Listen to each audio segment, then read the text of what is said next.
पिछली कक्षा में हमने पढ़ा था कि किस प्रकार राजेंद्र प्रसाद पहली बार एक समुद्री जहाज़ पर विदेश यात्रा के लिए निकलते हैं। वे वहाँ पर बहुत कम लोगों से बातचीत करते हैं, केवल एक व्यक्ति से ही वे जान पहचान बढ़ाते हैं। तो अब हम आगे पढ़ते हैं। सुना है कि इसी प्रकार की खुदाई से मोहनजोदड़ो में जो गेहूं निकला वह बो देने पर उग गया। यानी मोहनजोदड़ो जो एक पुरानी सभ्यता थी, वहाँ पर गेहूं प्राप्त हुआ जिसे बोया गया तो वह उग गया।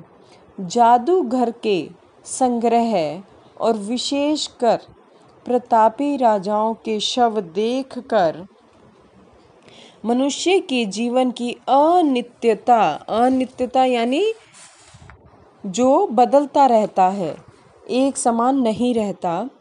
हमारा जीवन हमेशा परिवर्तनशील होता है, उसमें बदलाव आते रहते हैं। मनुष्य के जीवन की अनित्यता साफ साफ दिखने लगी। ऐसे दृश्य देखकर यह मालूम होने लगता है कि हम जो कुछ अपने बड़प्पन के मद में करते हैं, मद यानी नशे में करते हैं, वह सब कितना तुच्छ और अस्थायी है। यानी जो व्यक्ति अहंकारी होता है, तुच्छ और अस्थायी है। तुच्छ का अर्थ होता है बहुत छोटा। यानी जो अहंकारी है वह यदि अपने अहंकार के नशे में रहता है तो उसे अपना अहंकार छोड़ देना चाहिए, क्योंकि जीवन बहुत ही छोटा है। जिन बादशाहों के संबंध में कहा जाता है कि उन्होंने अपने ज़माने में बहुत जुल्म किया था, उनके शव भी आज उसी तरह पड़े हैं। जो विशेष करके वहाँ का इतिहास नहीं पढ़ता, उसे उनके नामों तक की खबर नहीं। मैंने कुछ चित्र खरीदे। यद्यपि अजायब घर का सफ़र बहुत अच्छा रहा, तथापि मेरे दिल पर क्षणभंगुर जीवन की असारता का गहरा असर पड़ा। मैं वहाँ से उदास ही निकला। दोपहर का भोजन करके हम लोग कुछ दूर तक मोटर पर पिरामिड देखने गए। एक स्थान पर पहुंचकर मोटर छोड़ देनी पड़ी।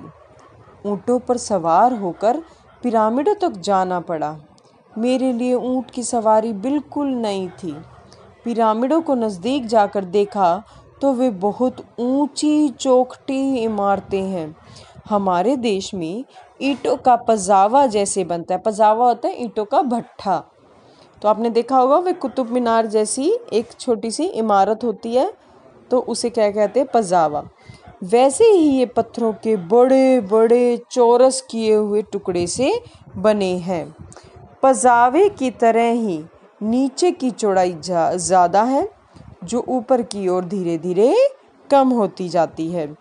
ईंटों का पजावा तो छोटा होता है, ये बहुत बड़े और बहुत ऊंचे। आपने देखा भी होगा कि पिरामिड जो है कितने बड़े बड़े और ऊंचे ऊंचे होते हैं, और उनमें जो ईंटें लगी होती हैं वे भी बहुत बड़े बड़े आकार की होती हैं। मेरा अनुमान है कि इसकी एक ईंट शायद 4-5 हाथ लंबी होगी। इसी के अनुसार इसकी चौड़ाई और मोटाई भी होगी।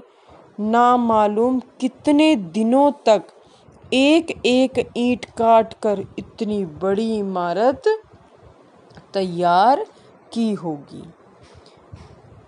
तो इस प्रकार अब आपने पिछली कक्षा और इस वीडियो में यह सीखा कि किस प्रकार राजेंद्र बाबू यूरोप यात्रा के लिए निकले। रास्ते में वे स्वेज नहर के रास्ते, जिसका प्रबंध थॉमस कुक कंपनी ने किया हुआ था, वे समफिक्स की मूर्ति को देखते हैं, मूर्ति देखने के लिए निकलते हैं।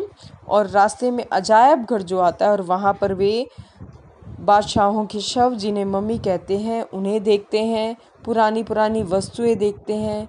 मोहनजोदड़ो से निकले हुए गेहूं देखते हैं, जिसकी एक विशेषता यह होती है कि वह बो देने पर उग जाता है।